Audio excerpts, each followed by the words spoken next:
जय हिंद साथियों आज हम आपको इस वीडियो में सामान्य हिंदी से रिलेटेड जो संज्ञा है, संज्ञा से अव्यय तक कुछ ऐसे महत्वपूर्ण क्वेश्चन और उसके आंसर साथियों हम आपको इस वीडियो में बताने वाले हैं जो आपकी सभी परीक्षाओं के लिए काफ़ी महत्वपूर्ण है। चाहे आपका यूपी का परीक्षा हो, चाहे आपका बीएड का परीक्षा हो, चाहे यूपीएसआई का परीक्षा हो, या फिर चाहे एसएससी का परीक्षा, यानी हर एक एग्जाम के लिए काफ़ी महत्वपूर्ण क्वेश्चन है। तो चलिए हम वीडियो को स्टार्ट करते हैं। साथियों सबसे पहला यहाँ पे हमारा क्वेश्चन है कि वस्तु, स्थान, भाव या विचार के द्योतक शब्द को क्या कहते हैं। वस्तु, स्थान, भाव या विचार के द्योतक शब्द को क्या कहते हैं। ऑप्शन ए संज्ञा, ऑप्शन बी सर्वनाम, ऑप्शन सी विशेषण या फिर ऑप्शन डी विशेष कहते हैं।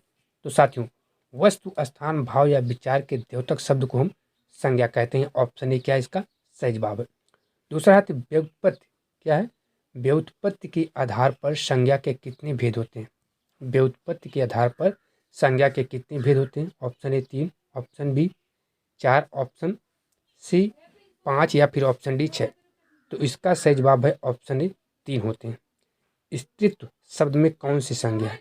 स्त्रीत्व शब्द में कौन सी संज्ञा है ये आपको बताना है। ऑप्शन ए जातिवाचक संज्ञा, ऑप्शन बी व्यक्तिवाचक संज्ञा, ऑप्शन सी भाववाचक संज्ञा या फिर ऑप्शन डी द्रव्यवाचक संज्ञा।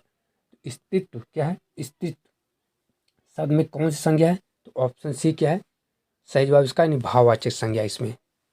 अगला हमारा क्वेश्चन है कि भारतीय शब्द का बहुवचन है। भारतीय शब्द का बहुवचन है। ऑप्शन ए भारतीयों, ऑप्शन बी भारतीयों, ऑप्शन सी भारतीयों या फिर इनमें से कोई नहीं। ठीक है, ये आपको बताना है कि भारतीय शब्द का बहुवचन क्या है। तो भारतीय शब्द का बहुवचन है ऑप्शन ए भारतीयों। अगला कि सूर्य शब्द का स्त्रीलिंग क्या होगा। सूर्य शब्द का स्त्रीलिंग क्या होगा। ऑप्शन ए सूर्याणी, ऑप्शन बी सूर्या, ऑप्शन सी सूर्यासी या फिर ऑप्शन डी सूर्यो। यानी सूर्य शब्द का क्या बोल रहा है, सूर्य शब्द का स्त्रीलिंग क्या होगा ये आपको बताना है। तो सूर्य शब्द का जो स्त्रीलिंग होगा वह होगा सूर्या। ठीक है, अगला साथियों बुढ़ापा। अगला हमारा क्वेश्चन है कि बुढ़ापा भी एक प्रकार का अभिशाप है। इस वाक्य में रंगीन छपे शब्द की संज्ञा बताइए। देखिए ऑप्शन ए जातिवाचक संज्ञा, ऑप्शन बी व्यक्तिवाचक संज्ञा, ऑप्शन सी भाववाचक संज्ञा या फिर ऑप्शन डी इनमें से कोई नहीं। क्या आपको बताना है। देखिए जो बुढ़ापा लिखा हो, बुढ़ापा भी एक प्रकार का अभिशाप है। इस वाक्य में रंगीन छपे शब्द की संज्ञा बताइए। तो संज्ञा आपको बताना है। इसका संज्ञा है ऑप्शन सी भाववाचक संज्ञा। निम्नलिखित शब्दों में से कौन सा शब्द संज्ञा है। निम्नलिखित शब्दों में से कौन सा शब्द संज्ञा है। ऑप्शन ए क्रुद्ध, ऑप्शन बी क्रोध, ऑप्शन सी क्रोधी या फिर ऑप्शन डी क्रोधित। ये आपको बताना है कि निम्नलिखित शब्दों में से कौन सा शब्द संज्ञा है। ठीक है, तो इसका सही जवाब साथियों ऑप्शन बी क्रोध क्या है संज्ञा है। आज साथियों हम आपको इस वीडियो में संज्ञा से लेकर अव्यय तक कुछ महत्वपूर्ण क्वेश्चन आपको बताएंगे। ठीक है, जो आपकी हर एक परीक्षाओं के लिए काफ़ी महत्वपूर्ण है। ठीक है, देखिए ये आपके परीक्षाओं में पूछे भी गए, जैसे आपका बीएड हुआ, रेलवे हुआ, इन सब परीक्षाओं में पूछे गए क्वेश्चन है। अगला है कि आंसू का बहुवचन क्या होगा। आंसू का बहुवचन क्या होगा। ऑप्शन ए आंसू, ऑप्शन बी आंसुएं, ऑप्शन सी आंसुओं या फिर इनमें से कोई नहीं। क्या पूछा गया है कि आंसू का बहुवचन क्या होगा। आंसू का बहुवचन क्या होगा। तो इसका सही जवाब है ऑप्शन सी आंसू। अगला है कि निम्नलिखित शब्दों में से एक शब्द पुल्लिंग है उसे बताइए। निम्नलिखित शब्दों में से एक शब्द पुल्लिंग है उसे आपको बताना है। ऑप्शन ए बुढ़ापा, ऑप्शन सी बी जड़ता या फिर ऑप्शन सी घटता या फिर ऑप्शन डी दया। यानी निम्नलिखित क्या है, निम्नलिखित शब्दों में से एक शब्द पुल्लिंग है ये आपको बताना है। तो इसका सही जवाब है ऑप्शन ए बुढ़ापा। ठीक है, अगला साथियों हमारा क्वेश्चन है कि निम्नलिखित वाक्य को पढ़िए। क्या है, निम्नलिखित वाक्य को पढ़िए तथा उनमें कारक के सही भेद को पहचानिए। हे प्रभु मेरी इच्छा पूर्ण करो। हे प्रभु मेरी इच्छा पूर्ण करो।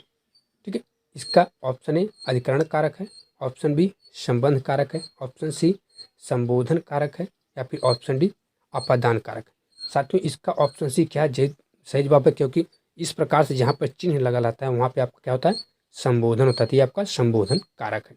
ठीक है, अगला साथियों हमारा क्वेश्चन है कि मानव शब्द का विशेषण बनेगा। मानव शब्द का विशेषण क्या बनेगा। ऑप्शन ए मनुष्य, ऑप्शन बी मानवीकरण, ऑप्शन सी मानवता या फिर ऑप्शन डी मानवी। यानी मानव शब्द का क्या है, मानव शब्द का विशेषण बनेगा ये आपको बताना है। ठीक है, तो मानव शब्द का जो विशेषण बनेगा उसका सही जवाब है ऑप्शन डी, मानवी। अगला है कि उत्कर्ष का विशेषण क्या होगा। उत्कर्ष का विशेषण क्या होगा। ऑप्शन ए अपकर्ष, ऑप्शन बी अवकर्ष, ऑप्शन सी उत्कृष्ट या फिर ऑप्शन डी उत्कीर्ण। क्या आपको बताना है। उत्कर्ष क्या है, उत्कर्ष का विशेषण क्या होगा साथियों, ये आपको बताना है कि उत्कर्ष का जो है विशेषण क्या होगा। तो इसका सही जवाब है ऑप्शन सी उत्कृष्ट। अगला हमारा क्वेश्चन साथियों, आदर शब्द से विशेषण बनेगा। आदर शब्द से विशेषण बनेगा। ऑप्शन ए आदरकारी, ऑप्शन बी आदरपूर्वक, ऑप्शन सी आदरणीय या फिर इनमें से कोई नहीं। क्या आपको बताना है। आदर क्या साथियों, आदर शब्द से विशेषण बनेगा, ये आपको बताना है। तो इसका सही जवाब साथियों ऑप्शन सी है आदरणीय। संस्कृत का विशेषण है, संस्कृत का विशेषण है। ऑप्शन ए संस्कृत, ऑप्शन बी संस्कृति, ऑप्शन सी सांस्कृतिक या फिर ऑप्शन डी सांस्कृतिक। तो इसका सही जवाब है ऑप्शन डी साथियों। अगला हमारा क्वेश्चन है पशु शब्द का विशेषण हो क्या है। अगला है पशु शब्द का विशेषण क्या है। ऑप्शन ए पाशविक, ऑप्शन बी पशुत, ऑप्शन सी पशुपत या फिर ऑप्शन डी पशुता। आपको बताना क्या है, पशु शब्द का विशेषण क्या है। क्या आपको बताना है कि पशु जो शब्द होता है उसका विशेषण क्या है। तो इसका सही जवाब है ऑप्शन ए पाशविक। निम्नलिखित में से कौन सा शब्द विशेषण है। निम्नलिखित में से कौन सा शब्द विशेषण है। ऑप्शन ए सौंदर्य, ऑप्शन बी बेकारी, ऑप्शन सी वृक्ष या फिर ऑप्शन डी फुफेरा। केवल आपको यही बताना है कि निम्नलिखित क्या बताना है, निम्नलिखित में से कौन सा शब्द विशेषण है, ये आपको बताना है। तो इसका सही जवाब साथियों ऑप्शन डी फुफेरा। अगला साथियों हमारा क्वेश्चन है कि प्रिय विशेषण के साथ क्या है, प्रिय प्रिय विशेषण के साथ प्रयुक्त होने वाली संज्ञा नहीं है। ऑप्शन ए विषय, ऑप्शन बी कवि, ऑप्शन सी मित्र या फिर ऑप्शन डी वैरी। तो प्रिय विशेषण के साथ साथियों आपका वैरी जो होगा या प्रयोग नहीं होने वाली संज्ञा है। अगला है कि किस वाक्य में अच्छा शब्द का प्रयोग विशेषण के रूप में हुआ है। यहाँ देखिए कुछ शब्द दिए गए, इसमें से आपको बताना है कि किस वाक्य में अच्छा शब्द का प्रयोग विशेषण के रूप में हुआ है। ऑप्शन ए तुमसे अच्छा किया जो आ गए, ऑप्शन बी यह स्थान बहुत अच्छा है, ऑप्शन सी अच्छा तुम घर जाओ, ऑप्शन डी अच्छा है वह अभी आ गए। ठीक है, तो इसका सही जवाब साथियों ऑप्शन बी है, यह क्या है, यह स्थान बहुत अच्छा है। ठीक है, इसका जवाब क्या है, यह स्थान बहुत अच्छा है। ऑप्शन बी क्या है इसका सही जवाब है। अगला हमारा क्वेश्चन साथियों कि रचना के दृष्टि से क्रिया के कितने भेद होते हैं। रचना की दृष्टि से क्रिया के कितने भेद होते हैं। Option A 2, option B 3, option C 4 या फिर ऑप्शन डी 5। तो रचना की दृष्टि से साथियों क्रिया के 2 भेद होते हैं। ठीक है, अगला साथियों हमारा क्वेश्चन है क्रिया का क्या है, क्रिया का मूल रूप कहलाता है। ऑप्शन ए धातु, ऑप्शन बी कारक, ऑप्शन सी क्रिया विशेषण या फिर इनमें से कोई नहीं। तो क्रिया का मूल रूप जो साथियों वह धातु कहलाता है। अगला कि निम्न क्रियाओं में से कौन सी क्रिया अनुकरणात्मक नहीं है। निम्न क्रियाओं में से कौन सी क्रिया जो है वह अनुकरणात्मक नहीं है। ऑप्शन ए फाई का फड़फड़ाना, ऑप्शन बी मिमियाना, ऑप्शन सी जुठलाना या फिर ऑप्शन डी हिनहिनाना। यानी आपको केवल ये बताना है कि निम्न क्रियाओं में से कौन सी क्रिया अनुकरणात्मक नहीं है। ठीक है, तो इसका सही जवाब साथियों ऑप्शन सी जुठलाना। ठीक है, अगला साथियों हमारा क्वेश्चन है कि कौन सा शब्द जातिवाचक संज्ञा नहीं है। कौन सा शब्द जातिवाचक संज्ञा नहीं है। ऑप्शन ए जवान, ऑप्शन बी बालक, ऑप्शन सी सुंदर या फिर ऑप्शन डी मनुष्य। तो इसका सही जवाब है ऑप्शन सी सुंदर। कौन सा शब्द भाववाचक संज्ञा नहीं है। देखिए ऑप्शन ए मिठाई, ऑप्शन बी चतुराई, ऑप्शन सी लड़ाई या फिर ऑप्शन डी उतराई। देखिए मिठाई जो है क्या है ये संज्ञा नहीं है। अगला है जातिवाचक संज्ञा बताएं। लड़का, ठीक है, सेना, श्याम, दुख। तो लड़का क्या है यह जातिवाचक संज्ञा है। अगला हमारा क्वेश्चन साथियों कि कौन सा शब्द स्त्रीलिंग है। कौन सा शब्द स्त्रीलिंग है। ऑप्शन ए सहारा, ऑप्शन बी सूची पत्र, ऑप्शन सी सियार, ऑप्शन डी परिषद। यानी कौन सा शब्द स्त्रीलिंग है। तो परिषद क्या है आपका स्त्रीलिंग शब्द है। नेत्री शब्द का पुल्लिंग रूप है। ऑप्शन ए नेता, ऑप्शन बी नेत्री, ऑप्शन सी नेतिन, ऑप्शन डी नेताएं। तो नेत्री शब्द का पुल्लिंग रूप है नेता। अगला हमारा कारक के कितने भेद होते हैं? क्या होते हैं? कारक के कितने भेद होते हैं? Option A 7, option B 8, option C 9 या फिर ऑप्शन डी 10। तो कारक के 8 भेद होते हैं। के लिए किस प्रकार का चिन्ह है? के लिए किस प्रकार का चिन्ह है? कर्म, बी संप्रदान, सी संबंध, डी अपादान। तो के लिए संप्रदान कारक का चिन्ह है। अगला साथियों वृक्ष क्या है? वृक्ष से पत्ते गिरते हैं, इस वाक्य में किस कारक का चिन्ह है? वृक्ष से पत्ते गिरते हैं।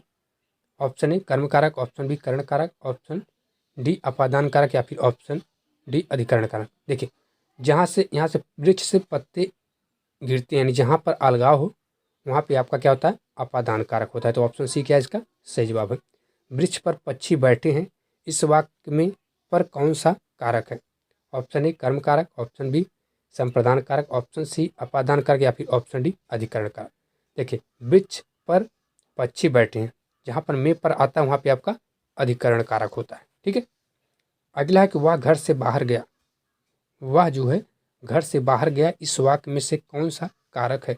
ऑप्शन ए कर्ता, ऑप्शन बी कर्म, ऑप्शन सी करण या फिर ऑप्शन डी अपादान। देखिए घर से अलगाव हो रहा है, इसलिए यहाँ पे आपका अपादान कारक है।